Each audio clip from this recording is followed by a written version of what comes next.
My name is Dr. Leigh Hlavaty. The first name is Leigh. The last name is Hlavaty. Thank you, Your Honor. Dr. Hlavaty, could you tell the jury what you do for a living? Certainly. I am a forensic pathologist employed as an assistant medical examiner at the Wayne County Medical Examiner's Office. And how long have you been so employed? I have been at the office for almost 25 years, which is the entire length of my professional career. And what is the field of forensic pathology? That is the field where we study diseases and injuries and determine how they can cause or relate to death. And what sort of training do you have to have the current position that you hold as an assistant medical examiner? After graduating medical school, I have to do a residency in the field of anatomic pathology, and I did that at the Detroit Medical Center. At the completion of the residency, I then did a fellowship in the field of forensic pathology, and I did that at the Wayne County Medical Examiner's Office. And at the end of all of that training, I became board certified in two areas, anatomic pathology and forensic pathology. And what does it mean to be board certified? It means that I met the qualifications that the American Board of Pathology set forth, meaning that my training was in an accredited program and that I had satisfied all of the requirements. I then sat for an exam and I passed the exam and therefore am deemed to be board certified in the two areas. And in terms of your career working as a forensic pathologist, how many cases would you say you've worked on in total, if you can estimate, in trying to determine the cause and manner of somebody's death? In my 25 years, I have performed well over 9,000 autopsies, as well as having to determine causes of death in individuals that we don't see the body in. Okay. And let's discuss both of those circumstances. You mentioned performing autopsies is obviously part of your job. Yes. What is an autopsy? An autopsy is the examination of the body. It consists of two parts, the external examination as well as the internal examination. And we are looking for identifying features, injuries, and diseases. We also have the opportunity to perform testing, like doing x-rays, doing genetic testing, doing laboratory testing, toxicology. So we have that ability. And you mentioned also in some cases you're working on cases where you don't have a body. How might you go about looking at the cause and manner of death in a case where there's not a body? So the cases that we're referring to are the deaths that are called into our office. We have around 21,000 deaths reported to our office each year. And we only bring in just under 4,000 of those individuals for an examination. The rest of them, if it's an individual, say an elderly person who dies in their sleep and they haven't seen a physician in years, someone needs to complete that death certificate. In those cases, and we get them every day, we have to have knowledge of the age, their medical and social history, and the circumstances surrounding the death. In these cases, the person is known to be dead, and the body is at a location where the police can go and investigate and then determine if there's no evidence of foul play. And if all of that occurs, we then can complete a death certificate on a person who we have not examined. Okay, and when you're completing a death certificate of someone you haven't examined, what sort of sources do you look to for information? Certainly, again, we look at their age and therefore what are the most common causes of death for a particular age group. We want to know their medical history, their social history, specifically drug and alcohol usage, and then the circumstances, which would come from the officer at the scene. Is there any signs of foul play, any signs that the house had been ransacked, anything that would appear that it was anything other than a natural death. Okay, and have you previously testified as an expert in the field of forensic pathology? Yes, I have. And can you say approximately how many times you've testified? It's been over 450 times. And has any court ever declined to qualify you as an expert in the field of forensic pathology? No. With that, I'd pass for you our ears to Dr. Hlavaty's expertise. No questions. Thank you. And so, Your Honor, I would just ask that Dr. Hlavaty be qualified as an expert in forensic pathology. All right, and you received medical training then? Yes. Okay, and where did you do your medical training? I graduated from Wayne State University School of Medicine. My residency was at the Detroit Medical Center, and my fellowship was at the Wayne County Medical Examiner's Office. Based upon our education, training, and experience, I'll qualify you as an expert in the area of forensic pathology. Thank you, Your Honor. And Dr. Hlavaty, did you do some work in connection with an individual by the name of Zion Foster? Yes, Detective Gilliman in March of 2022 had contacted our office seeking assistance with general knowledge about obtaining a death certificate and jurisdiction. As the senior and most experienced pathologist in the office, I took that call and answered the questions. It then turned out to be relating to this case, and I was asked a year later if I would be willing to review some materials and offer opinions in court. Okay, and did you ultimately review some materials in connection with this case? Yes, I had asked for copies of her medical records, as well as copies of a summary of the statements that were given regarding the circumstances surrounding her death. And that with that information, I could at least evaluate it for possible causes of death, and if possible, what would those deaths look like? Okay, and in terms of the medical records, I'm holding what's been marked as proposed exhibit 56, Your Honor. It's a set of medical records from Henry Ford Health System for Zion Foster, and I'm moving from that document under 902 subsection 11. No objection. Thank you. May I approach, Your Honor? Yes. And Dr. Hlavaty, I'm handing you what's been marked as People's Exhibit 56. Can you just confirm briefly whether those are the records that you reviewed in connection with this case? Yes, the records that I reviewed were roughly 630 pages from the Henry Ford Health System, spanning November 2016 through December 2021. Without going through each page, this indeed appears to be a hard copy of the records that I received. Okay, and you also mentioned that you received what you characterized as some summaries of some statements that have been made describing the alleged circumstances of Zion Foster's passing. Is that correct?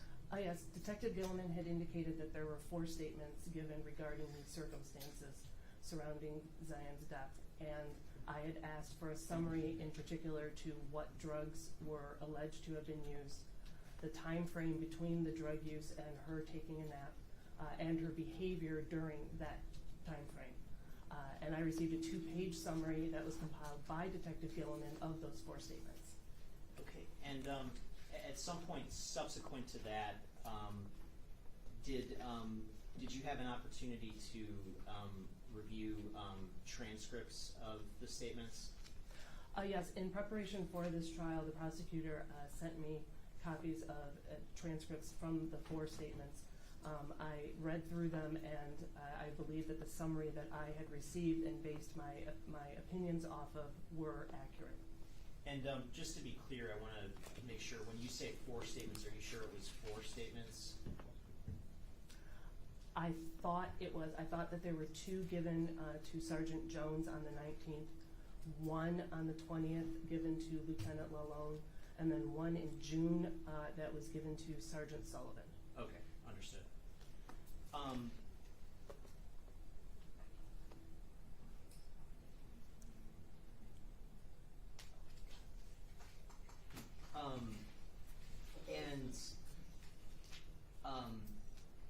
As part of your work in connection with this case, what did you do with respect to those medical records that you're holding that have been admitted as Exhibit 56?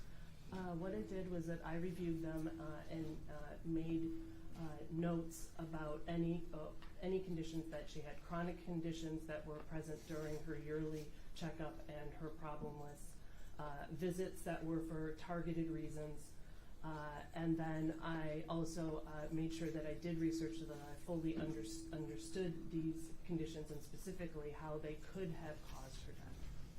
Okay, and I want you to open up the records to the portion that's dated November 18th of 2016.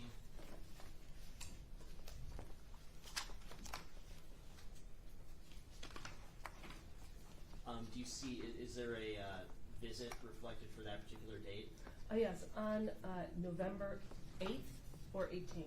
I'm sorry, is it, what do the records say? It says November 8th. Okay, I must have made a typo. So November 8th of 2016, was there a visit reflected for that date? Yes, this was the date of a well child visit or a routine checkup that was at Sterling Heights Pediatrics. Okay, and other than the sort of indication that it was for a well child visit or routine checkup, was there anything else in the documentation for that visit reflecting the purpose of the visit? The thing listed in the diagnoses besides the well adolescent visit was dietary counseling, exercise counseling, and then screening for anemia. Okay, and in terms of the record associated with that particular visit, is there anything notable in that record? No, there were no signs or symptoms, and there were no other indications of any other problem or any additional testing that was ordered. Okay, and what's the date of the next visit reflected in the records? That would have been January 24th, 2017. And is there any indication in the records as to what the purpose of the visit on January 24th, 2017 was? Yes, this was a visit again to Sterling Heights Pediatrics for a cough, sore throat, and a headache. Okay, and do the records for that particular visit reflect any diagnoses? Yes, she was diagnosed with strep throat. Okay, and in terms of the record for that January 24th, 2017 visit, was there anything else notable? No.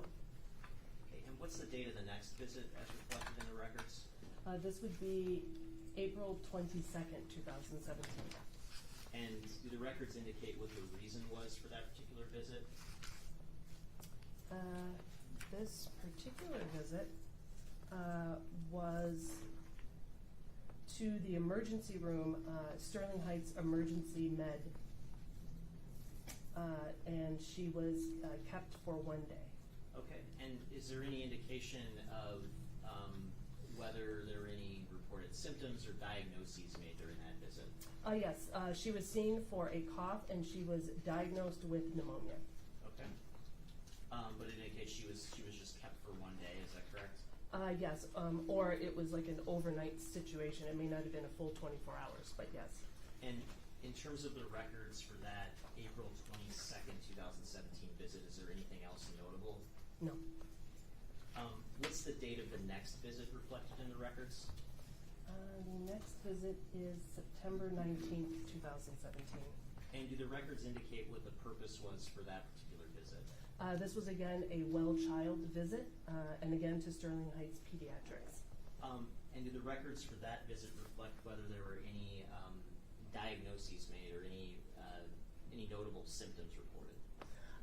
No, this again was a well adolescent visit, dietary counseling, exercise counseling, and apparently she received a sports physical. And was there anything else notable in connection with that September 19th, 2017 visit? No. What's the date of the next visit reflected in the records? We are now February 2nd, 2018. And do the records reflect what the purpose was for the visit on that date? Signs and symptoms of an upper respiratory infection. Okay. And were there any diagnoses made in connection with that visit? Yes, that she was suffering from a right ear infection. Okay. Anything else notable in connection with the records for that February 2nd of 2018 visit? No. What's the date of the next visit? February 25th, 2018. And is there any stated reason for that visit in the records? Yes, this was to Sterling Heights Emergency Medicine, and it was for a finger injury. Okay, and was there any sort of diagnosis or other reported notable symptoms in connection with that visit? No. Anything else notable in the records for that visit? No. What's the date of the next visit? February 1st, 2019. Okay. And do the records for that visit indicate what the reason was for the visit? Yes, this was to Frazier Family Medicine, and the reason was established care. But the diagnoses, if I can read them, would be a chronic migraine without aura, hyperreflexia, which would be flexible joints, as well as joint pain and chronic fatigue. Okay. And was there anything else notable in connection with that February 2019 visit? No. What's the date of the next visit? The date of the next visit was May 9th, 2019. And do the records indicate whether there was a specific reason for that May 9th, 2019 visit? Yes, she went for vomiting and an upper respiratory infection, and she was diagnosed with an acute upper respiratory infection. Okay. Was there anything else in terms of diagnoses or reported symptoms at that time that was notable?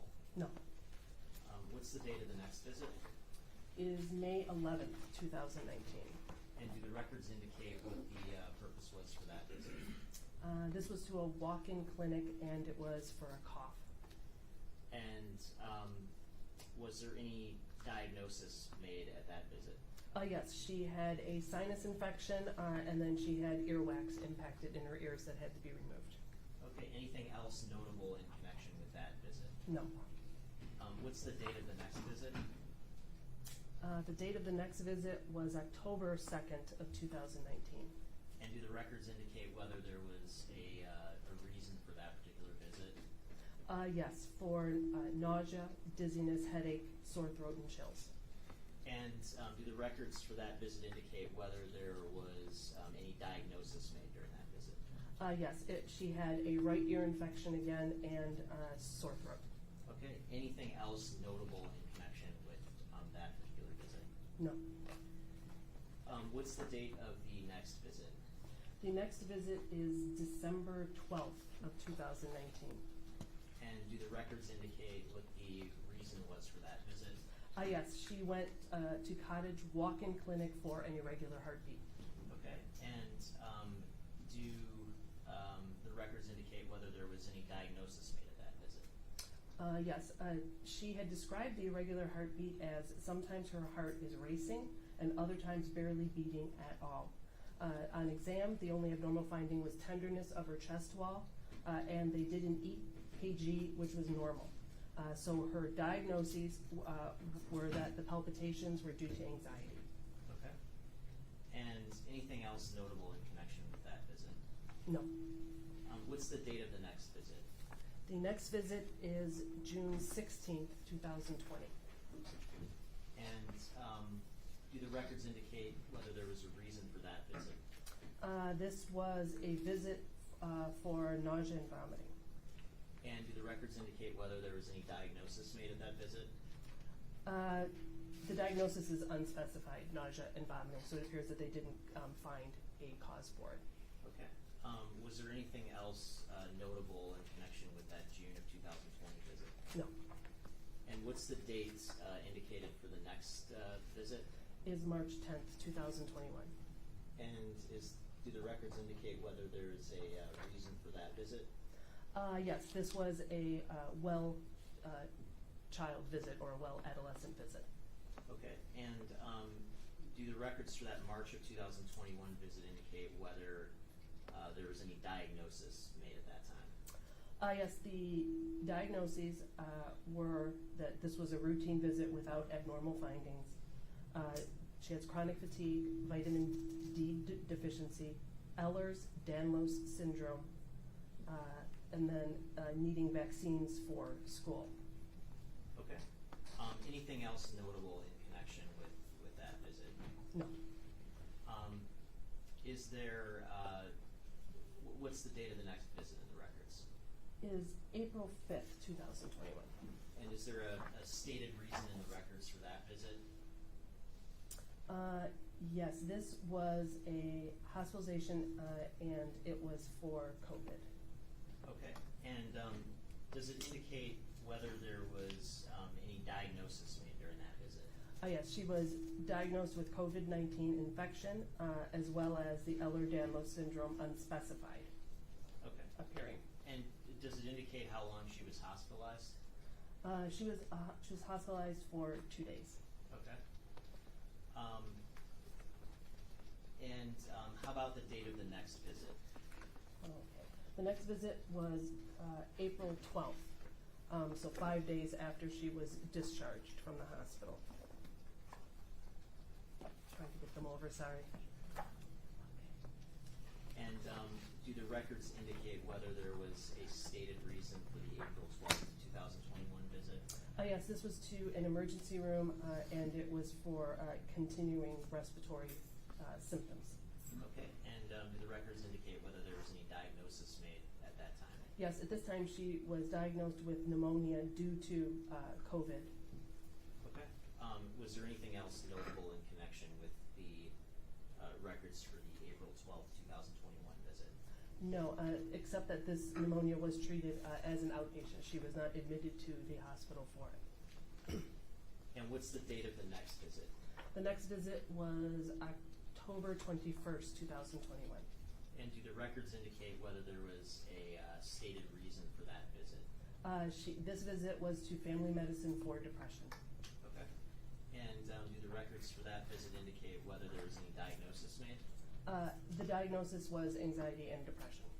And was there any sort of anything prescribed at that time? What do the records indicate?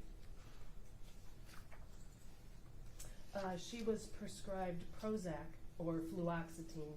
The dosage was 10 milligrams per day.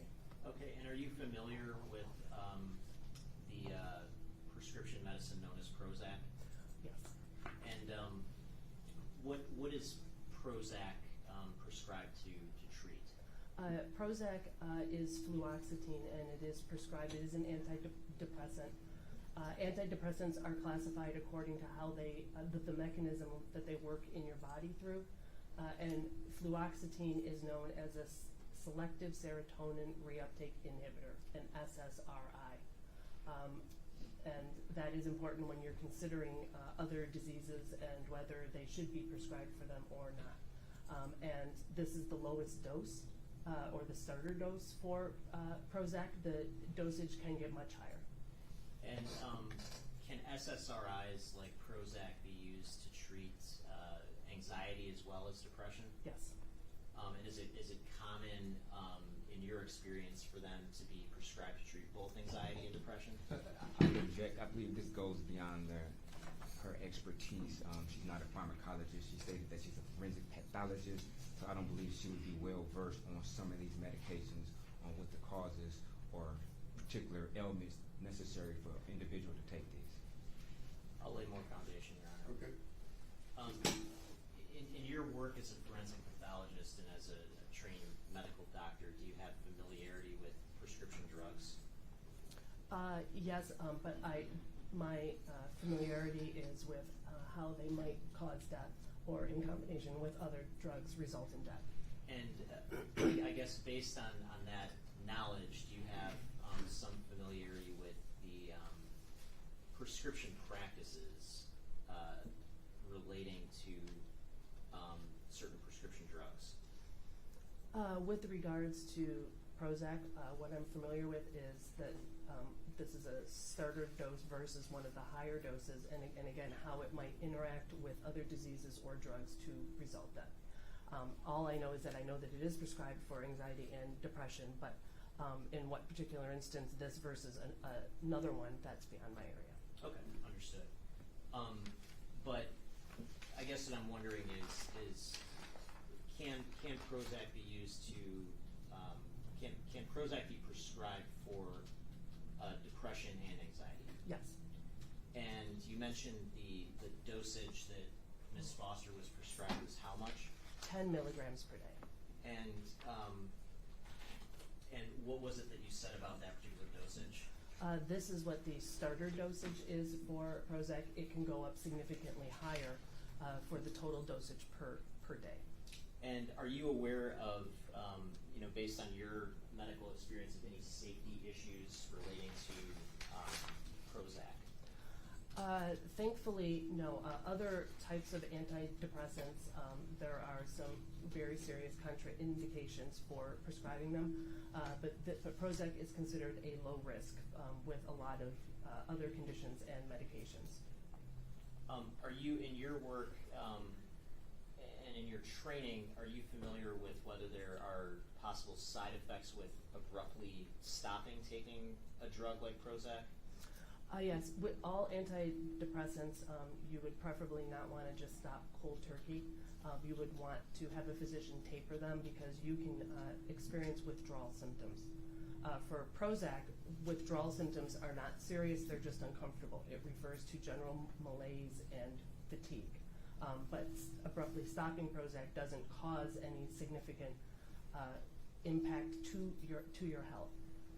And with regards to the 10 milligram dose, stopping it abruptly would not even really give you withdrawal symptoms because it takes so long for the drug to be metabolized in your body that the drug is sort of, as it's being metabolized, self-tapering itself at that dose. If it was a higher dose, you definitely would want a physician to taper you down so that you aren't uncomfortable. But again, at the 10 milligram dose, the drug is basically, as it's leaving your body, self-tapering because it takes so many days for it to leave your body. And in connection with this particular visit where the Prozac was prescribed, is there anything else notable in the records for that visit? No. And what's the date of the next visit? The next visit is November 10th, 2021. And is there any stated purpose in the records for that particular visit? Yes, this was to an urgent care center, and she wanted an STD test. And was there any sort of diagnosis made in connection with that particular visit? No, she received the screening, but she must have not had any sexually transmitted diseases because there's none listed. Okay. Anything else notable in connection with that visit? No. And what's the date associated with the next visit? The next visit is December 22nd, 2021. And do the records indicate whether there was a reason for that particular visit? Yes, it was for a sore throat. Okay. And is there any indication that there's any diagnosis in the records for that visit? Yes, she was diagnosed with an upper respiratory tract infection and again, a right ear infection. Okay. Anything else notable in connection with that December 22nd, 2021 visit? No. Any other significant symptoms noted? No. And are there any other records associated with in-person visits beyond that December 22nd, 2021 point? No. Under what is labeled miscellaneous, we have what appears to be telephone encounters. Okay. And as part of your review, did you look into those the records associated with the telephone encounters? Yes. And was there anything notable that you saw in terms of the telephone encounters? No. And just to be clear, would a telephone encounter just be a sort of documentation of somebody calling and having some kind of a consultation with a medical provider Yes. of some sort? Now, in terms of your overall review of those records, when looking at this particular case, was there anything that you saw that was notable or that stood out to you in those records? No. She appeared to be an adolescent that used the healthcare system. I mean, she went for her well child and regular checkups. And the infections that she had are what are commonly seen in children and teenagers in the Metro Detroit area. And that there was nothing else that stood out. In particular, she did have a diagnosis of asthma, and that was consistently through the records, yet she never experienced any asthma symptoms or breathing symptoms or had any health visits relating to asthma. And the palpitations that were diagnosed and due to anxiety, that was almost 2 years before she went missing. And in those 2 years, there was no other visits for cardiac-related symptoms or palpitations. Okay, and you also mentioned another condition known as, is it EDH? EDS. EDS, I'm sorry. And what is EDS? That is Ehlers-Danlos syndrome. That's EHLERS-DANLOS. It's commonly abbreviated to EDS because it is a mouthful to say. But this is a group of 13 inherited or genetic conditions that due to disorders of connective tissue, specifically collagen. And connective tissue is present in your eyes, your joints, your skin, your bones, your heart valves. And these 13 conditions, they are diagnosed on an exam and with genetic testing, and they can range from types that have are associated with a normal lifespan and really only involve the joints and the skin, to very serious variants that involve blood vessels and heart valves. And those are associated with a significantly shortened lifespan and life-threatening issues. And I guess, was there anything that stood out to you about was it just one instance that was reflected in the records for Ms. Foster? What stood out to me was the comment about her hyperflexible joint and joint pain was there, but the diagnosis of EDS, again, follows a very predictable path and involves genetic testing. And there was nothing in the records that indicate who did this, what the exam, what the genetic testing was, that her EDS was never subtyped, and it was not consistently through her medical records. So it was a condition that sort of appeared and then didn't. So this, to me, I don't honestly know if she actually had EDS, but whoever made that diagnosis would hopefully have more information. Okay, and in terms of anything that you saw in the totality of those records, is there any sort of condition or symptom that might explain someone dying spontaneously from natural causes?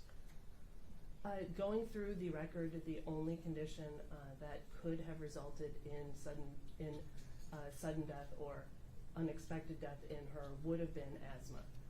But asthma does not cause sudden death. You just don't die suddenly. You die in an asthma attack.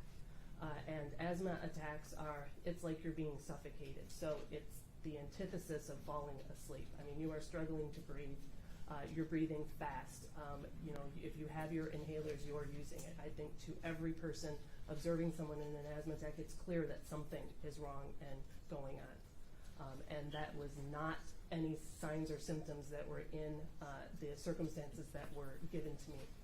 So again, based on her history, the one thing that I think could have caused her death at 17, the circumstances did not seem to support that. Okay, and when you talk about the circumstances, you're referring to the summaries of the statements that you Yes. reviewed. And so was anything in those statements, to the extent that you reviewed the summaries of the transcripts, consistent with an asthma attack? No, there was no mention of any difficulty breathing or breathing quickly. The only comment relating to the breathing was that when she felt sleepy and took a nap, that her breathing appeared to be slowing down. Okay. In your review of the medical records, did you come across any indication that Ms. Foster had been diagnosed with any sort of seizure condition? No. At no point in the medical records was any seizure or seizure-like activity discussed or observed. There was no testing done for it. There's very specific testing that would be done to diagnose epilepsy.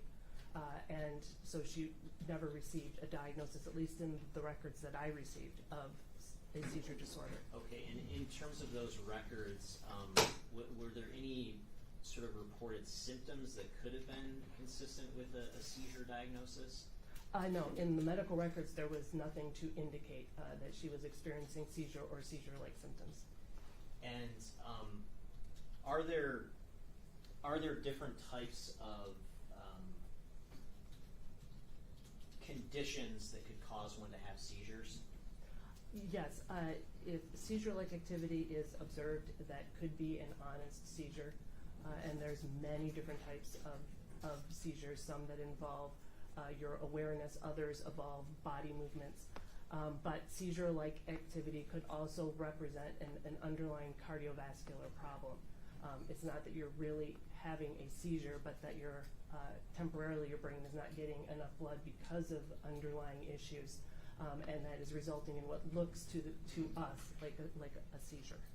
And do you have any familiarity based on your medical training what like a typical seizure might look like in terms of symptoms while someone's experiencing it?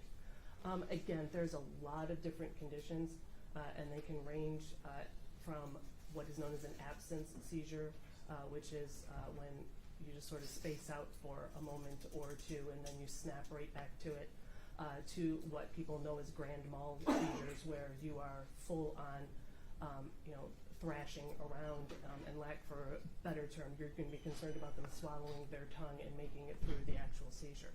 Okay, and you mentioned an absence seizure. Hypothetically, if somebody just spaced out for a second or two and then sprang right back to it, could that be consistent with an absence seizure? Yes, absence seizures are one of the most common types of seizures in children, and one of the main reasons why their performance in school might not be that great. They're, like the teachers will say, they're daydreaming a lot. The hallmark of the absence seizure is that it lasts for a very short period of time, and as soon as it's over, there's no confusion or post-ictal state like there is with other types of seizures. It can be also associated with focal body movements, like some movements of the mouth or the eyes or the hands. But the key is really a very short duration, and you don't, when it is over, you have full awareness of where you are and what's going on. And are you aware of absence seizures being able to cause someone to die suddenly? According to the Epilepsy Foundation, absence seizures are not associated with sudden death. When you have epilepsy, all types except absence, you can die in a seizure, or you are at an increased risk for sudden death. It is a sad fact of epilepsy. But absent seizures, there is no risk of dying in a seizure. There is no increased risk of sudden death. The problem with absent seizures would be if you were swimming or driving or operating heavy machinery when this type of seizure is occurring. You might get into an accident or a difficult situation because of the environment you were in when you had it. And you also mentioned like a grand mal seizure. Would that be sort of the more prototypical seizure with more apparent symptoms that I think you would expect to see? Yes, again, there is a lot of different types of seizures where only one part of the body might move. The entire body, whether you know that they're coming on or not, the length of the seizure. These little focal space outs can also happen with other types of seizures. This is why it's important, if you're having seizure-like activity, to go to the doctor and get diagnosed, so that if it is a part of a much more worrisome seizure, that can be addressed. And in terms of those more serious seizures, are more serious seizures potentially associated with sudden death? Yes, again, all except the absence seizures you do have an increased risk of sudden death, which means that you die suddenly but not while having a seizure. And in epileptics, the risk of that is actually 1 in 1,000. And in terms of the materials that you reviewed, both summarizing the statements and the transcripts of the statements, did you see any descriptions from the supposed circumstances of Zion's passing that were consistent with either an absent seizure or a more serious type of seizure? No, there was nothing that I reviewed or received that described anything either from a space out to something that would look more like a traditional seizure. In short, there was no behavior that was described or recorded to the police that described a seizure. Okay. Did you look into issues surrounding drug use as potential explanations for sudden death in this case? Yes, drug use and abuse is one of the most common causes of death in teenagers. In this case, because there was drug use that was being admitted to or alleged. So yes, we definitely considered drug use and abuse as a cause of her death. And as part of that consideration, did you think about marijuana and whether that could have caused Zion Foster to die suddenly? Yes, the statements all said that she used marijuana. The statements were inconsistent as to whether it was her marijuana mixed with the defendants and if they shared paraphernalia. But all the statements were consistent. And marijuana does not cause death. You cannot overdose on it, and it doesn't bring about any adverse or potentially serious effects in the body. How about LSD, or the drug commonly known as acid? Did you consider acid as a possible cause of sudden death in this case? Yes, one of the statements stated that Zion took 1 tablet of LSD. Another statement denied that. But LSD is like marijuana in that you cannot overdose on it, and it is not associated with any serious life-threatening effects to your body. And did you look at other controlled substances as potential causes of sudden death in this case?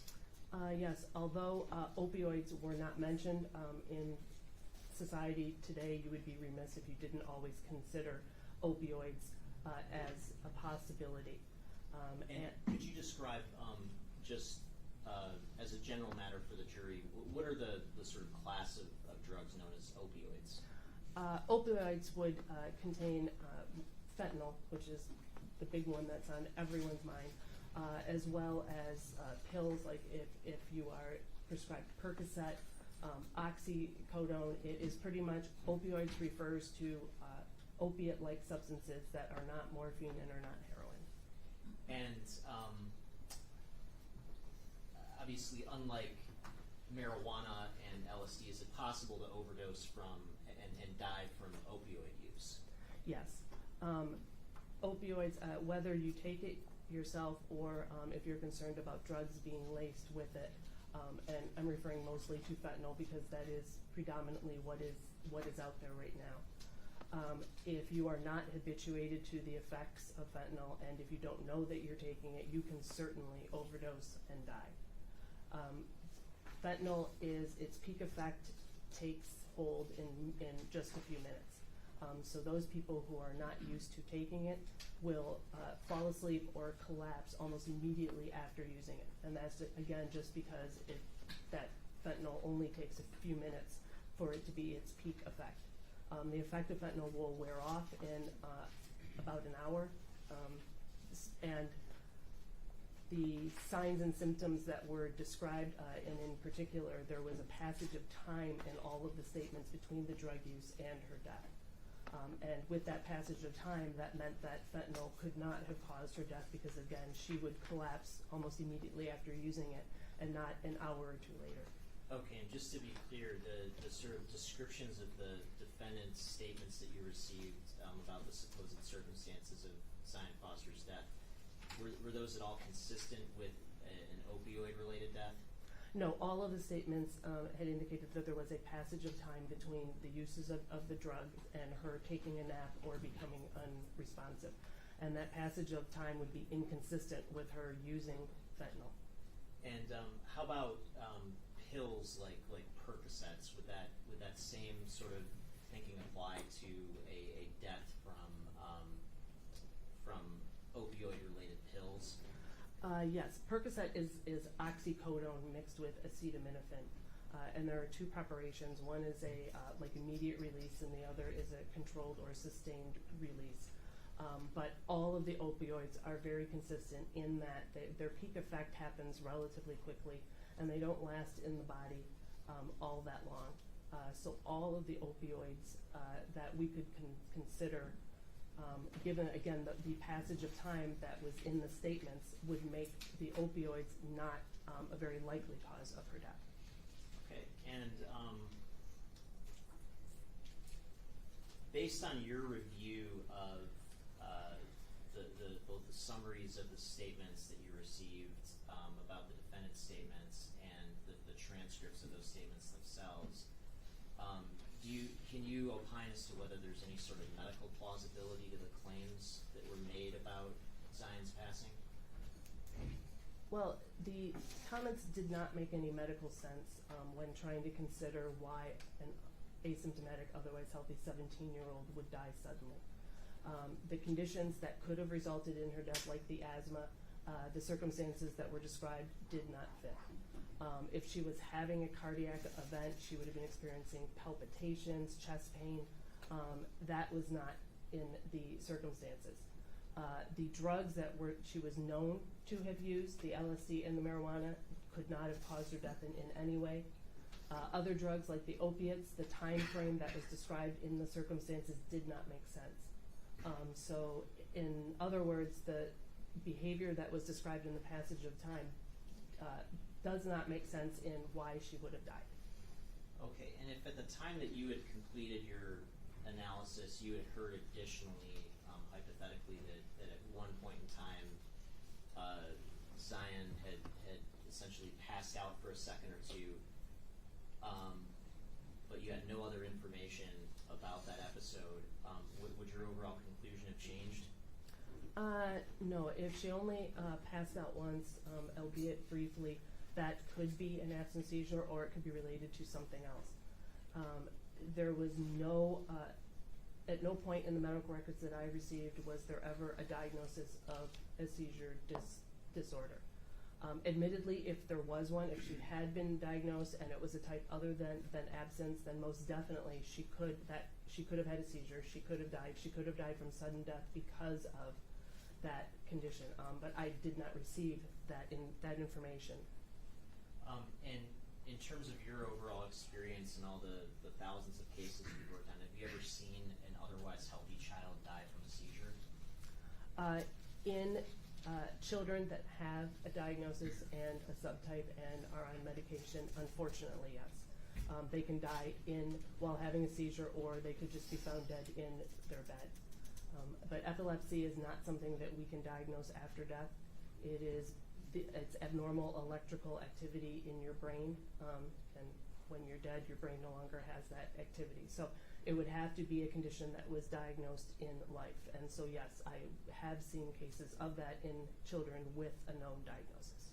And in terms of the known diagnosis, would that be would you be characterized as a serious seizure disorder? It could be anything other than absence, because again, they're all associated with sudden death. Obviously, the more serious in terms of the length of time and the deficiencies and defects that you have while having the seizure would your suspicion for dying from it go up. But again, any seizure except absence, that could unfortunately happen. Okay, and did you at some point reduce your analysis in this case to a letter? Yes, after I received the materials that I asked for and we had a conversation with prosecutor, he asked if I would be willing to put my opinions into a letter addressed to the Wayne County prosecutor, and I said yes. And so I believe the letter is dated June 5th of 2022. Okay, and I'm holding what's been marked as proposed exhibit 57. May I approach, Your Honor? Yes. Dr. Hlavaty, does proposed exhibit 57 appear to be the letter that you drafted offering your opinion in this case? Yes, and I apologize. The date was June 5th, 2023. I was off on the year, but yes, it is a 3-page letter, and yes, this is a copy of it. Okay. Your Honor, I would move to admit proposed exhibit 57. No objection. Submitted. Thank you. And when you drafted this particular letter,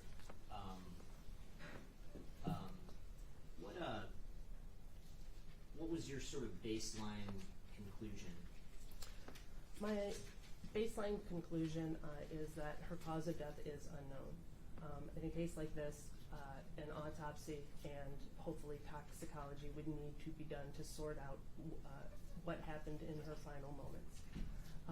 Looking at the medical history and the alleged drug use and the circumstances that I was given, there appears to be no obvious or likely cause of death. Then looking at the most common causes of death, for every age group we always have to consider what is most common. And for teenagers, if they have survived childhood with the childhood cancers and syndromes, they have a relative grace period with regards to diseases until the mid-20s when the acquired hypertension and diabetes start catching up to you. So teenagers, their most common causes of death are a lot of traumatic ways: firearm injuries, motor vehicle accidents, drowning, fire, suffocation, as well as drugs, cancers, heart disease, lung disease, and looking through her medical history and the circumstances that were given to me, all of those causes were excluded except suffocation and forms of violence, including firearm injuries. Okay. And today, obviously, you've received some additional information about the alleged episode of Zion passing out at one point. Yes. And with that additional information in hand, does that change or impact your analysis from this original opinion that you had? Again, my opinion would change if there was an actual diagnosis and a subtype known. So in other words, she was officially diagnosed with a type of epilepsy. Then yes, that could have been a cause of death for her. In the absence of that, no, I would still say that the circumstances and what we know doesn't explain why she died. Okay. And you mentioned one type of death that is left open would be suffocation. Yes. Have you done autopsies in cases where the deceased has been suffocated? Yes. Suffocation just means that you're not getting oxygen into the body, and you can suffocate by smothering, by having your nose and your mouth blocked. You can suffocate if you were strangled, so there's pressure placed on your neck. You can also suffocate if you hang. So there's multiple ways that you can bring about suffocation or asphyxiation. And in your experience and in your training, would a suffocation death necessarily produce blood from the victim? No. A lot of to do with suffocation is dependent on the struggle. The act itself of just blocking the nose or mouth or putting pressure on the neck, you're not breaking the skin, you're not creating a wound in which the blood in the body can leave. So it all comes down to struggle. If there is a struggle and there's a lot of contact between the assailant and the victim, some blood might be produced that way. But if the victim is very quickly overcome, then there won't be a struggle and you could expect to see no blood anywhere. Okay. And if hypothetically, even as late as today, Zion Foster's body was found, would having access to her body even at this point have been helpful to you in terms of determining a cause and manner of death? Absolutely. Any portion of a body that we can recover, even if it's just a few bones, that can provide us with some information. For instance, a few bones, we can get DNA off of that to positively identify. We might be able to make bone dust and get some toxicology results. We can also examine the bones for injuries that might have occurred before her death, as well as any injuries that occurred after due to the compaction and the process of how her body was disposed. Okay. And in terms of making a determination of whether an injury is something that's coming from before death or after death, what kind of goes into that analysis? The injuries look completely different. Injuries that occur before death, when you have a beating heart, have what we say is a vital reaction. So these injuries look like wet, moist, hemorrhagic, If we look under the microscope, we can see cells there, so we know that that injury occurred when your heart was beating. Injuries that occur to the body after death are very bloodless and very dried out. So we can look at them, at the injuries, both with the naked eye and under the microscope, and we can tell the difference between injuries that happened before you died or injuries after. And so hypothetically, even if Ms. Foster's body had been placed in a trash compactor and was recovered after that, would you have still been able to determine the difference between injuries before and after death? Yes, we have had other individuals who were put into a trash compactor or had slept there and inadvertently got compacted. And yes, we were able to tell the difference between injuries before life and after, or that there were no injuries before, but that we could get toxicology results and thus understand what happened.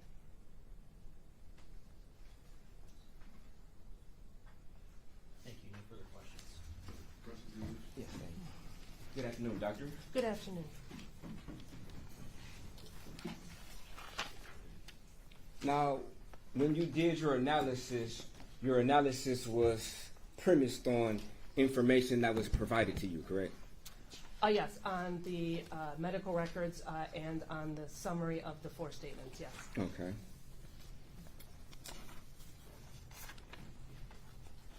And you testified at a preliminary examination, correct? Yes. Okay. And at that preliminary examination, you were posed with the question of whether or not you knew Zion Foster was taking antidepressants, correct? Correct. And at that point in time, you indicated that no, you were unaware of that, correct? Yes. Okay. And that information is provided in the medical records, correct? Yes. Okay. Had you reviewed the medical records prior to you testifying at the preliminary examination? Yes, the records that I had received did not have medication lists in it, so I did not know that she had been prescribed any of the medications. Okay. And when you gave your opinion letter in June of 2023, this predated your preliminary examination, correct? Yes. So at that particular time when you did your analysis and your opinion letter, you did not have the list of medications that Zion Foster was taking, correct? Correct. The only medications that I knew of at that time were the asthma inhalers. Okay, so it'd be fair statement that your analysis or opinion was based upon incomplete information. Yes. Okay. And also the time you made your analysis, you were unaware that Zion Foster had a history of seizures, correct? Correct. Okay. And to this day, you don't know whether or not what medication she was taking, correct? Correct. Okay. Did you request such information? Yes, I had requested her medical records from all of the hospital systems, and what I received was what I had received. Okay. And when did you receive the updated medical records that would contain the medications that she was taking for antidepressants? That is sitting right here on the stand. When I was going through the hospitalizations, medication lists were in this set of records, and that is where I saw the fluoxetine. Okay. When did you review that? Oh, I didn't. When I was sitting here on the stand and I was asked to flip through it and then say what was in them. That was the first time that I saw. Oh, that was the first time? Yeah. So today's the first time that you realized that she was taking antidepressants? Correct, yes. Okay. And do you administer Prozac? No. Okay. So you're not an expert as far as the side effects, how it may affect a certain individual, correct? I am familiar with the side effects that could cause death, but side effects that would affect, like, say, mood or behaviors, that is beyond my area. Okay. And just how long does Prozac persist in an individual's body? Prozac has a half-life of 4 to 6 days. Half-life is the length of time it takes for a drug to leave your body by 50%. And by 4 half-lives, the drug is considered to be completely out of your system. So it would be 4 times 4 would be 16 days at least. before Prozac was completely out of your system. Okay. And that taken in conjunction with other medication could have adverse effects, correct? It certainly could, yes. And if there were illicit drugs being taken along with prescription drugs, that could prove to be problematic. Okay. Now, you mentioned that she was diagnosed with Ehlers-Danlos syndrome, correct? Yes. Okay. And it would be fair that you stated that this particular syndrome can have life-threatening cardiovascular complications, correct? Yes, because it can affect the blood vessels and heart valves. It can be associated with serious life-threatening cardiovascular symptoms. Okay. And there was no indication in her medical records that this particular syndrome no longer persists in Ms. Foster. That'd be a fair statement, correct? Well, again, it was inconsistently listed in her conditions. So all that I know was that she wasn't experiencing signs or symptoms or going to the hospital because of her EDS. Okay. And just to be clear, there's nowhere in her medical records that would indicate that this particular syndrome no longer persists, correct? Correct.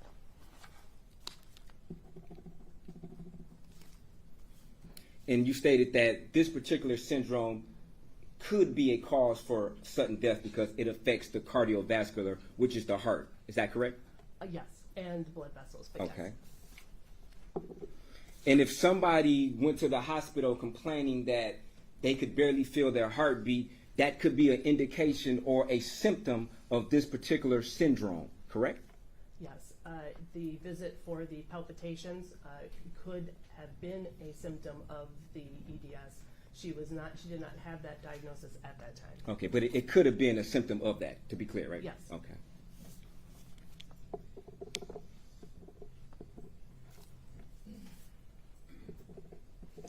Now, did you ever do a follow-up opinion letter when you were, I guess, confronted with the information that there could be possible seizures involved in Ms. Foster? No.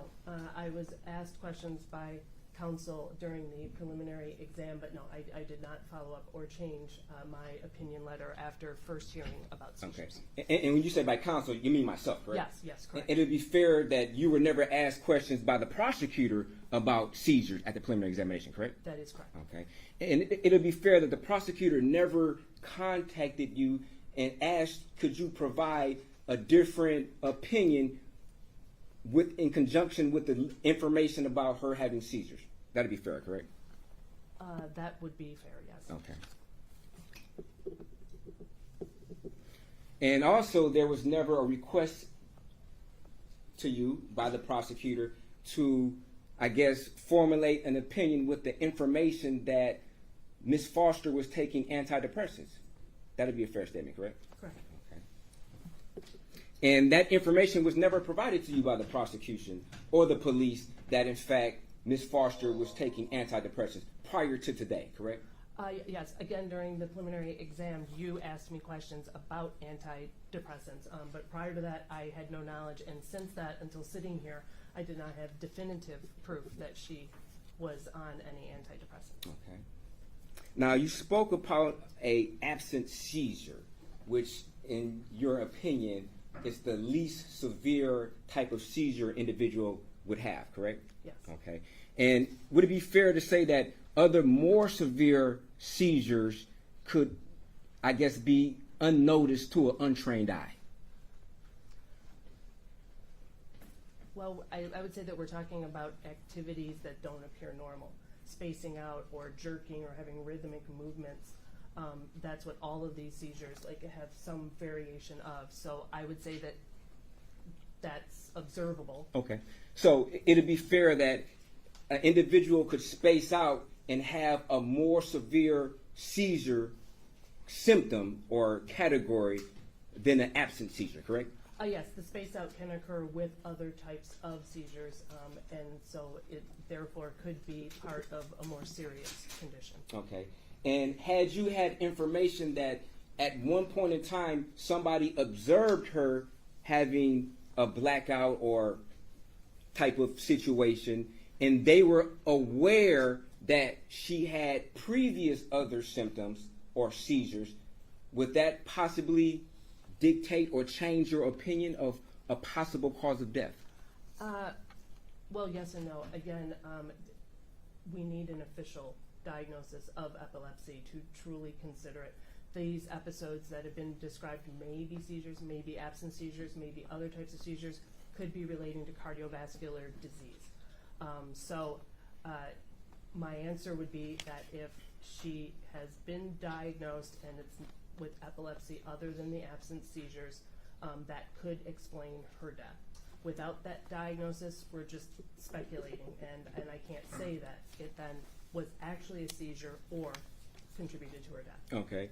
If she stated that she had a history of seizures and was taking medication for it, would that go into your analysis on whether or not this could be a possible cause of death, if you knew that information? That information, then we would have to track down who made the diagnosis, what medication, who prescribed it, where was that medication filled, to try and get that history that seems to be lacking in the medical record. Okay. And would it be fair that a person who has untreated symptoms, they're not taking medication for it, could that make the symptoms much worse if they're not taking medication for it? Yes, if you are supposed to be on anti-seizure medication and are not taking it or not taking it as prescribed, you are at a greater risk for having a seizure and dying from seizures. Okay. Now, some of the pre-ictal symptoms of a seizure would be a headache, correct?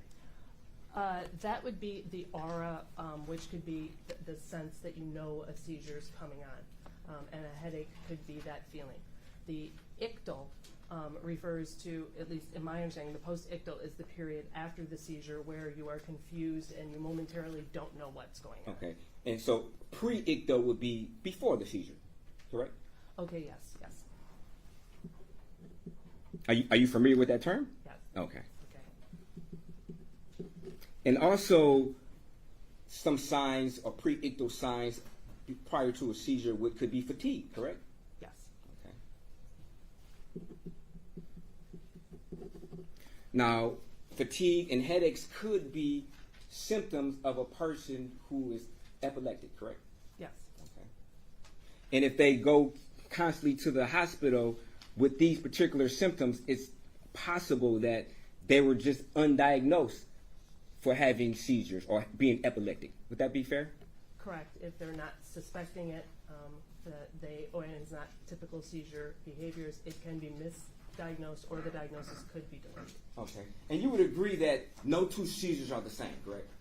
Well, correct, yes. Okay. So as far as typical symptoms, somebody may exhibit other symptoms that another individual may not exhibit. Would that be fair? Correct. Okay. And this could go for anything that's above absent seizures, correct? Yes. Okay. So somebody could have a life-threatening seizure and exhibit different symptoms than somebody else who's also having a life-threatening or life-ending seizure, correct? Yes. Okay. In some of these seizures, somebody could have a life-threatening seizure where the symptoms may persist for a few seconds. Would that be fair? Yes. Okay. And hypothetically, somebody could have a life-ending seizure in the amount of time it would take somebody to leave the room, get something to drink, and come back in there, correct? Yes, correct. Okay.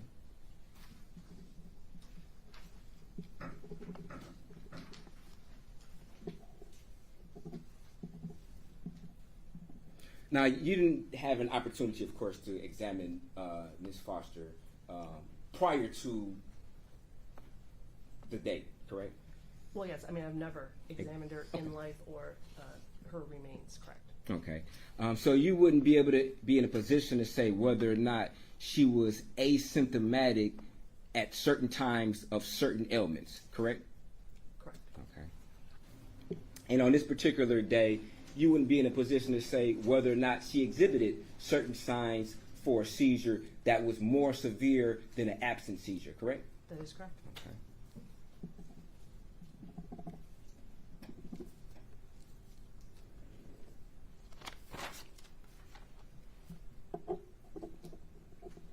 Now, you indicated that you read a summary that was provided by the detective of the statements, correct? Yes, correct. Okay. Now, when did you actually read the actual statements? Yes, in last week in preparation for this trial, the prosecutor sent me a transcript of the statements. Okay. So when you made your opinion in June of 2023, you had not had read the full summary, well, not the full summary, but the full reports at that particular time. That is correct.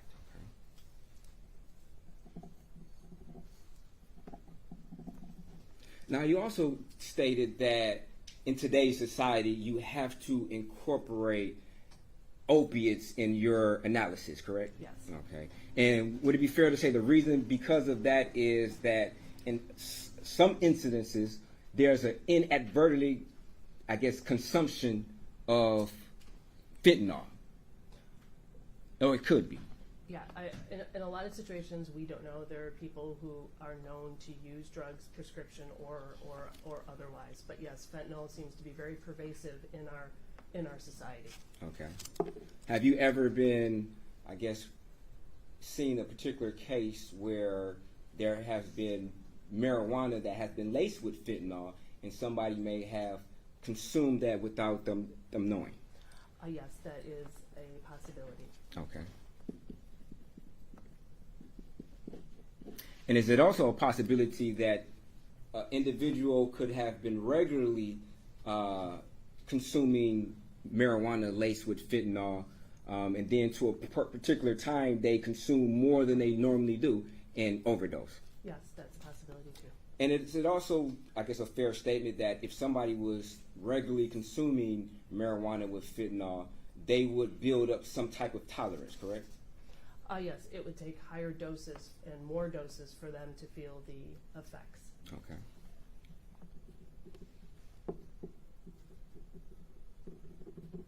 And an overdose, that would affect somebody's breathing? Yes, an opiate overdose is fairly characteristic. The person becomes unresponsive and their heart rate and their breathing slow down until they stop. Okay.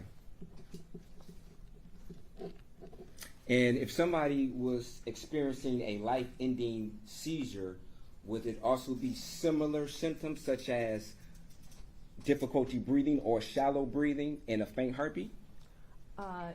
It certainly could be, particularly toward the end of the seizure. If you're dying in a seizure, eventually, yes, your heart will slow down and stop. Okay. And would it be fair that since every seizure is different, a life-ending seizure could only persist 30 seconds or less, correct? I would assume that they would take longer than 30 seconds. You need to have at least a couple minutes of your brain not getting oxygen in order for your brain cells to die. So I would say, but it could happen within a few minutes. Okay.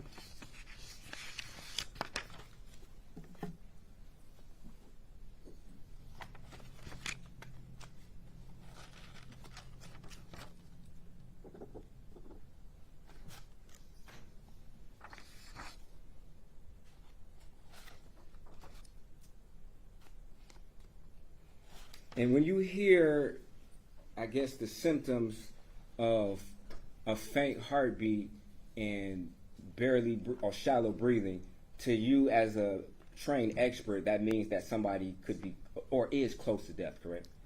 Yes, that would be a description of someone who is dying and close to death.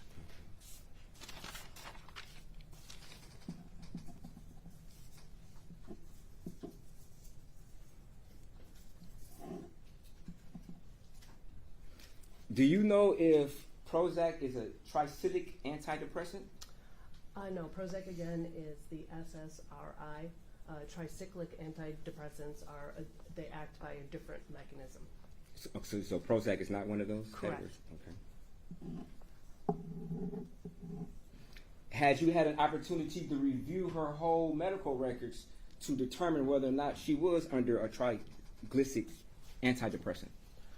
Again, the records that I received did not have medication lists, and in what I reviewed while I was testifying, I only saw fluoxetine. Okay, so it'd be fair that you haven't had enough time to rule out whether or not she was on a triglyceric antidepressant, correct? Correct. I clearly have not received all the records in order Okay. to do that. And would it be fair to say that a triglyceric antidepressant could trigger seizures in an epileptic individual? Yes, if you do not have epilepsy, the tricyclic antidepressants will not trigger a seizure, but if you do have epilepsy, they can trigger them or make them longer or make them worse.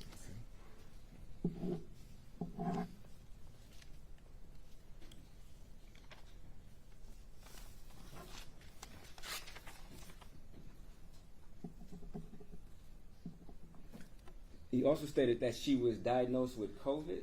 Yes, Now, from your experience, a lot of individuals died from COVID-19, correct?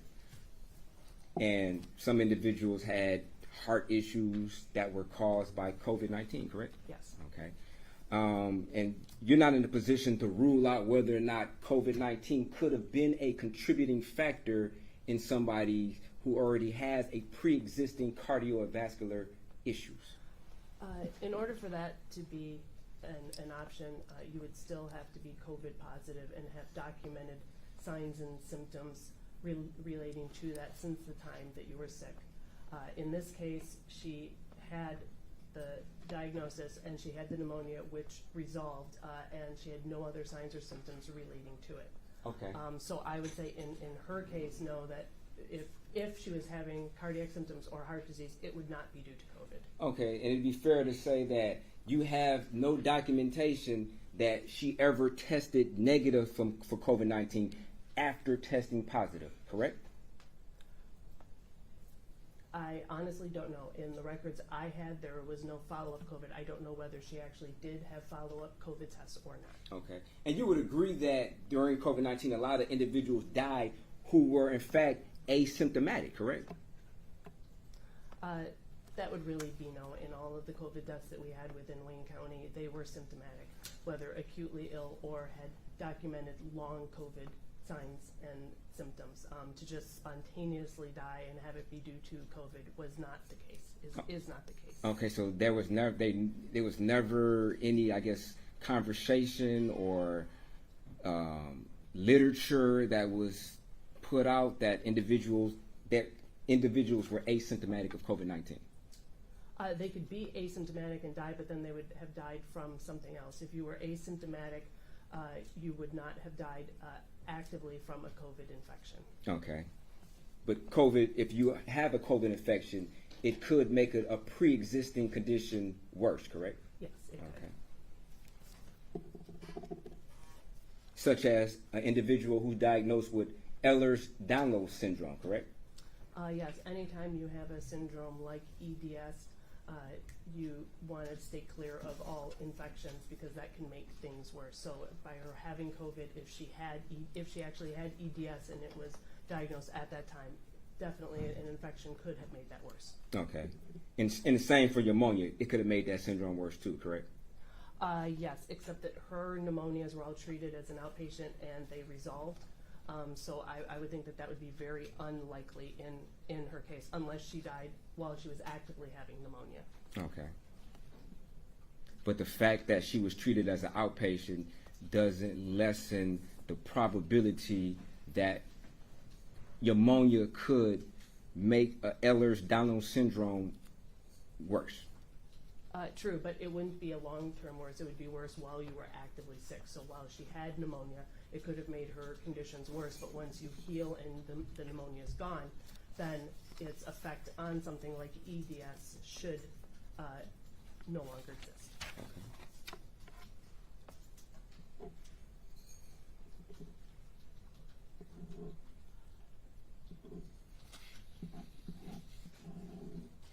And you also indicate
be the end of an asthma attack as far as shallow breathing, correct? Yes. Okay. And would it be fair that no two asthma attacks last the same duration, correct? Yes, correct. Okay. And would it be fair that a life-ending asthma attack could, I guess, persist in a matter of seconds? Again, no. It always takes at least a few minutes because that's how long your brain cells can last without oxygen. So you can be in attack for several minutes and then survive. It's when you have these attacks or episodes where it lasts longer than that. So now your brain cells have been without oxygen for a critical length of time. So I would say you can't die in seconds in an asthma attack, but you could definitely die after minutes. Okay. And if somebody was hypothetically sleeping and they had an asthma attack and or seizure, we'll do asthma attack first. Somebody was sleeping and they had an asthma attack. Might they not exhibit the same symptoms as an individual who was awake? You would wake up because you can't breathe.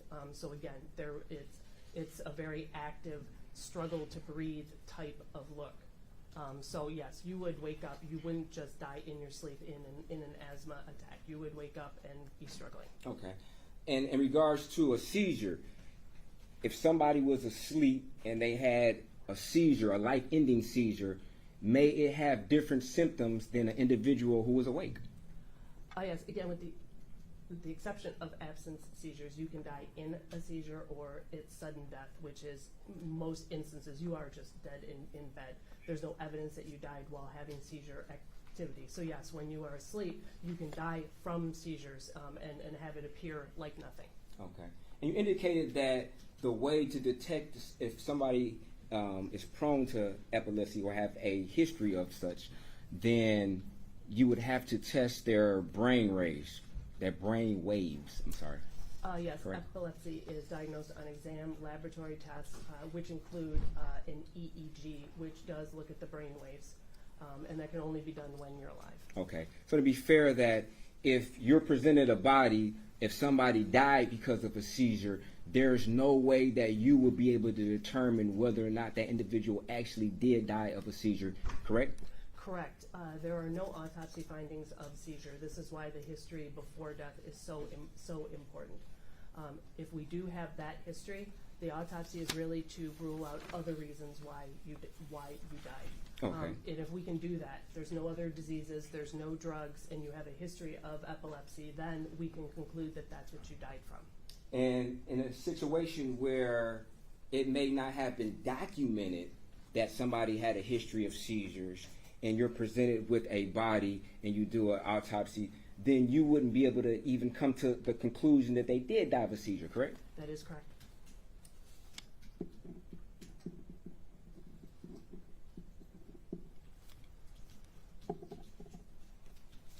You also stated that, I guess, cardiovascular issues could cause seizures, correct? Yes. Okay. Or behavior that looks like seizures to everybody. Okay.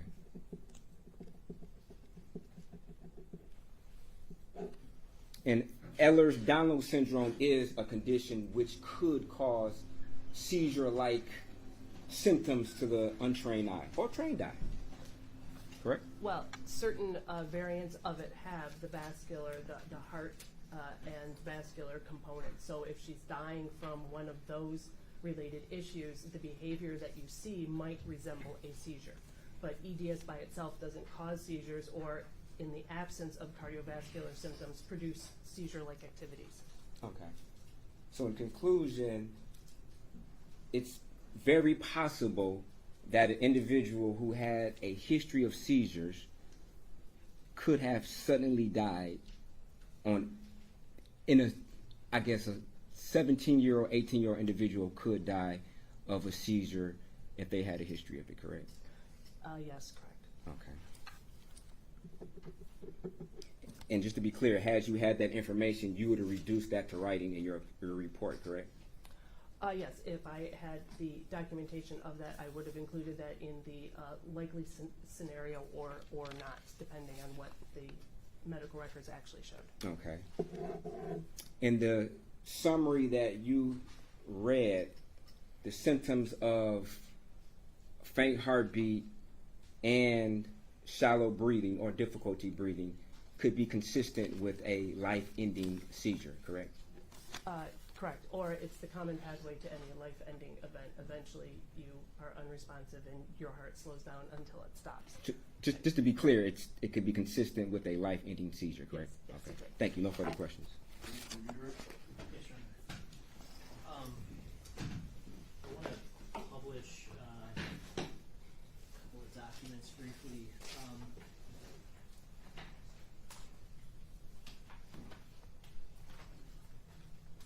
I just want to be clear, Dr. Hlavaty, so in your report that is admitted as Exhibit 57, what's the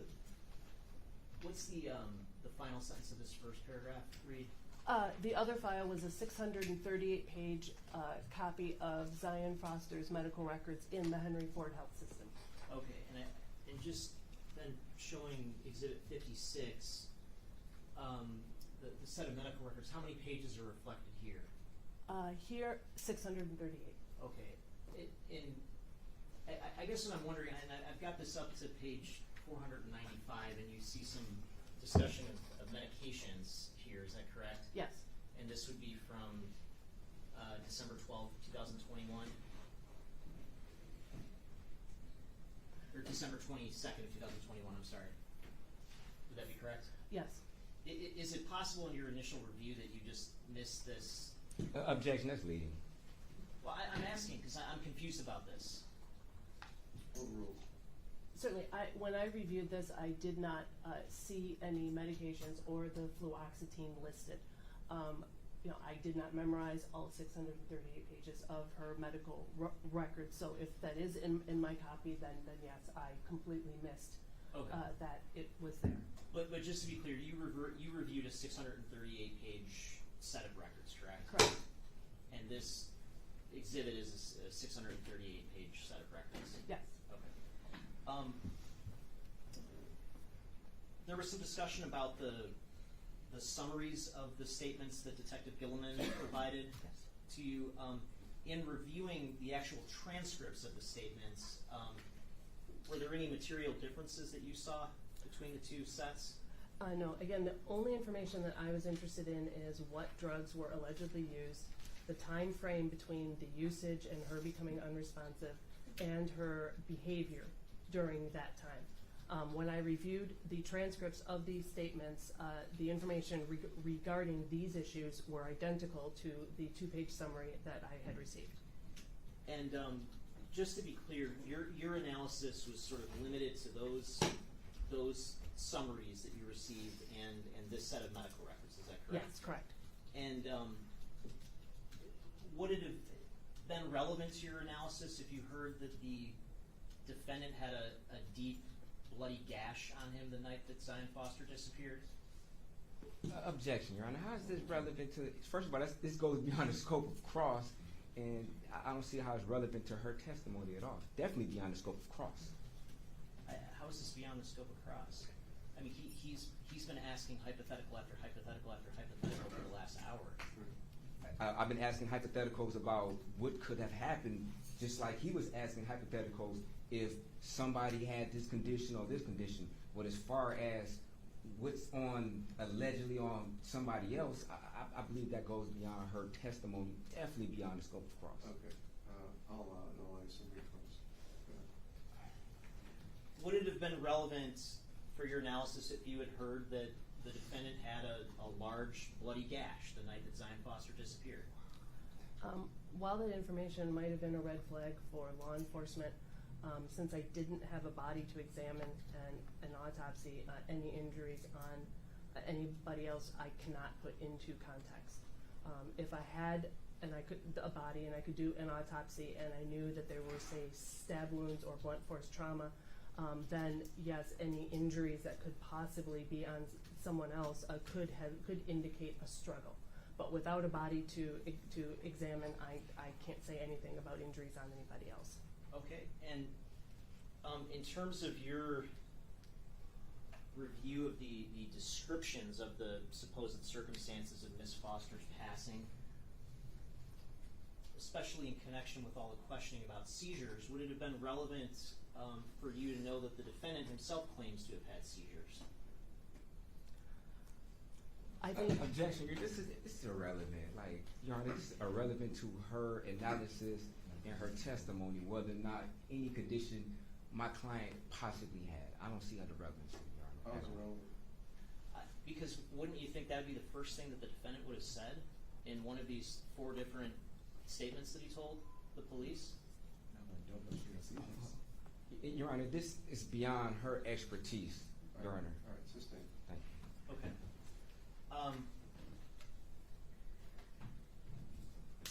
Now, in terms of this discussion about seizures, would it be relevant for you to know that Zion's mother testified that she was aware of no seizure-like symptoms?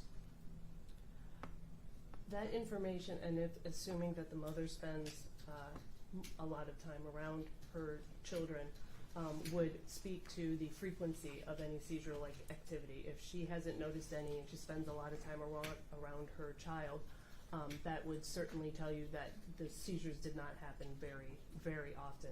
Other than that, I can't glean any information out of that. Okay, and would it strike you as odd or out of the ordinary for someone who's been treated as regularly as Zion was treated to have some kind of serious condition like this go undiagnosed? Most definitely.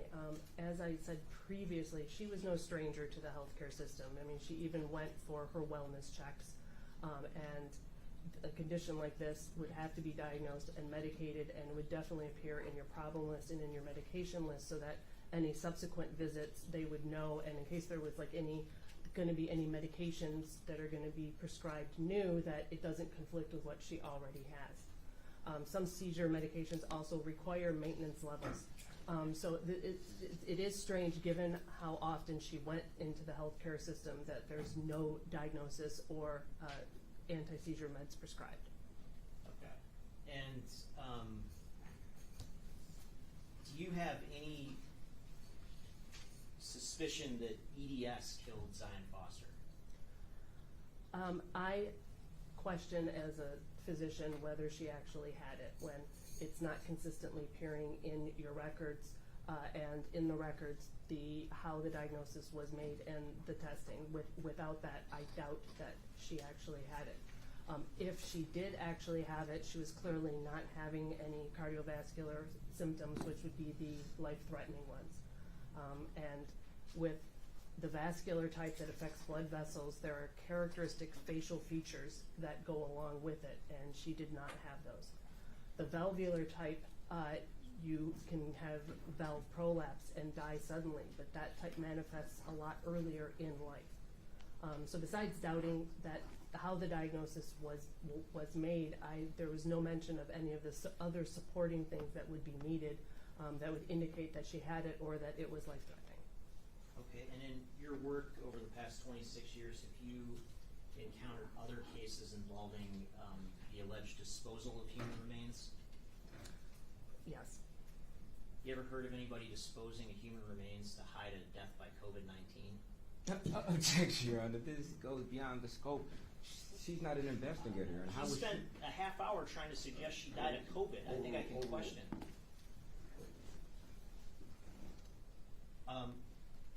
Again, in your experience, you ever heard of somebody disposing of human remains to disguise or conceal a death by COVID-19? No. In your experience, have you ever heard of someone disposing of human remains to disguise or conceal a death by seizure? No. And hypothetically, when it comes to this commentary about shallow breathing and a faint heartbeat, is there anything else you can think of that could cause those symptoms? Well, again, those symptoms just tell me that she was dying, and it could be if there actually is a condition that was not diagnosed or symptomatic, if there was drug usage and the circumstances as reported are not true, but that would also be the appearance of someone if they were suffocated. So suffocation could cause shallow breathing and a faint heartbeat. Yes, if the lack of oxygen has gone beyond the point where your brain cells are starting to die, yes. Again, shallow breathing and being unresponsive is essentially what all of us go through as we're dying.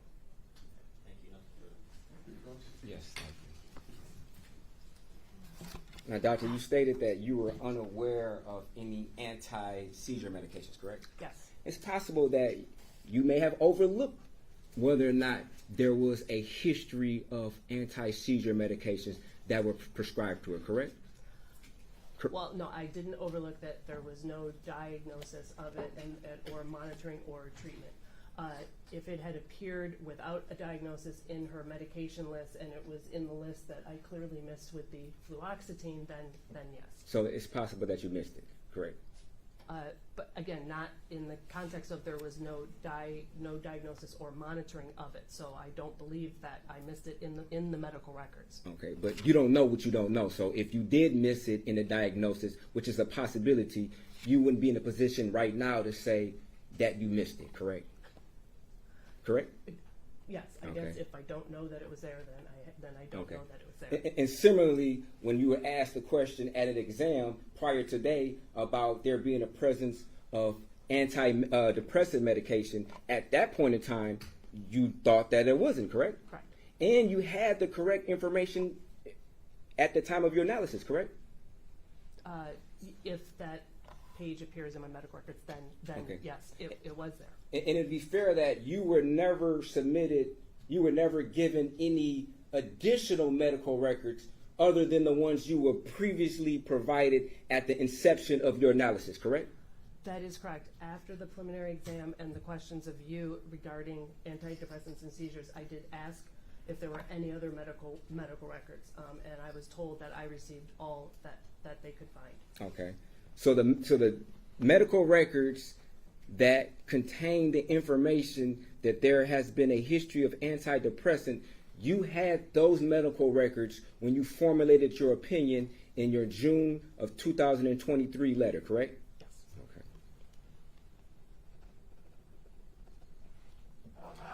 Now, you stated that you doubt whether or not she actually had EDS. I mean, you're not a internist, are you? No. Okay. You're not in a position where you diagnose individuals who may have Ehlers-Danlos syndrome, correct? Correct. Okay. And that diagnosis was provided on her medical records by a trained medical professional, correct?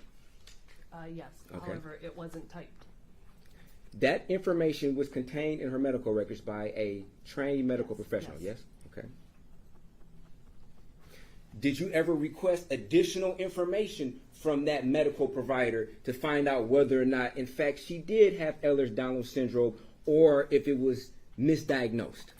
No, I did not discuss this case with anybody else. I simply asked if there were additional records. Okay. So you're not in a position to, I guess, speculate whether or not this other trained medical professional actually misdiagnosed her, correct? Correct. I just said that I had doubts and I would want to see certain things in the medical records. Okay. And you could have contacted the medical provider who generated these records, correct? I guess I could have, yes. Okay. And you did not do that in this particular No, case, did you? I did not do Okay. that. And you were not asked to do that in this particular case by the prosecution, correct? That is correct. Okay. Now, as far as individuals disposing of bodies, that goes beyond the scope of your job description, correct? Of why somebody might do something, correct? Why, but how bodies are found and disposed of is unfortunately part of our job because we do have to document things. So yes, we have many cases where things have happened to the bodies after death. Okay. My question is whether or not that information is disclosed to you as a possible reason why a body was disposed. Oh, yes, no, that is of no concern to me why a body was disposed. I simply document if it has been and what injuries, if present, would have been before death or due to how the body was disposed. Okay. So when the prosecutor asked you, have you ever heard such as the case of somebody disposing a body due to COVID-19 or due to a seizure, you've never heard the reason why somebody would dispose of a body under any circumstances. Would that be correct? Yes, but I interpreted the prosecutor's questions as to had any person who has died from a seizure or COVID had a body disposed of or put into a dumpster, and the answer is no. The reasons why was not the question that I was asked. Okay.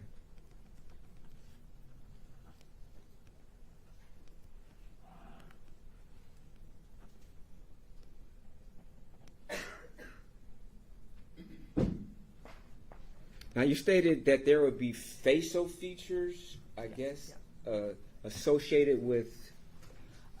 One of the two severe forms of EDS, specifically the vascular one, so that it's concerning because it affects blood vessels. There are characteristic facial features that these patients have. That would include wide-set eyes, a very sharp nose, thin lips, recessed chin, and no earlobes. And in the pictures that I have seen of Diane, she did not have any of these features. Okay, and would it be fair to say that these particular symptoms don't exist in every individual who may have been diagnosed with Ehlers-Danlos syndrome, correct? That is correct, but at least some, if not all of those, should be present in the variant that they're described in, which is the vascular variant. If she had any of the other variants, you would not expect to see those features. Okay. And you stated earlier that an individual who went to the hospital stating that they can barely feel their heart, that could be a symptom of EDS, correct? Well, yes, correct. Okay.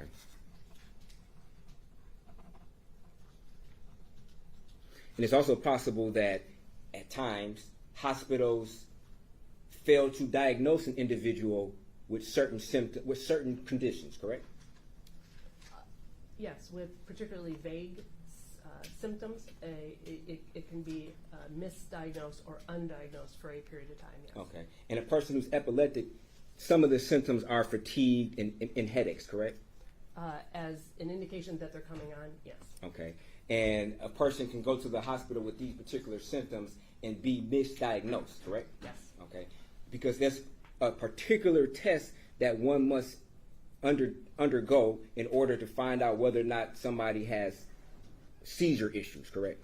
Correct, and if you're not describing symptoms that sound like a seizure, they may not be thinking of it. Correct. Okay.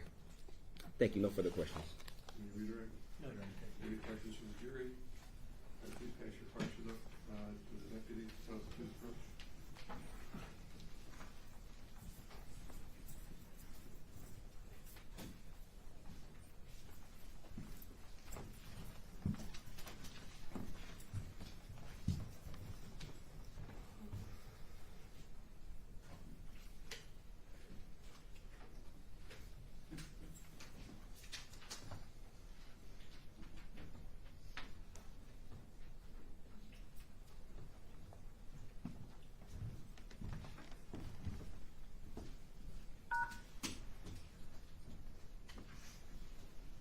Can anemia cause someone to pass out / faint?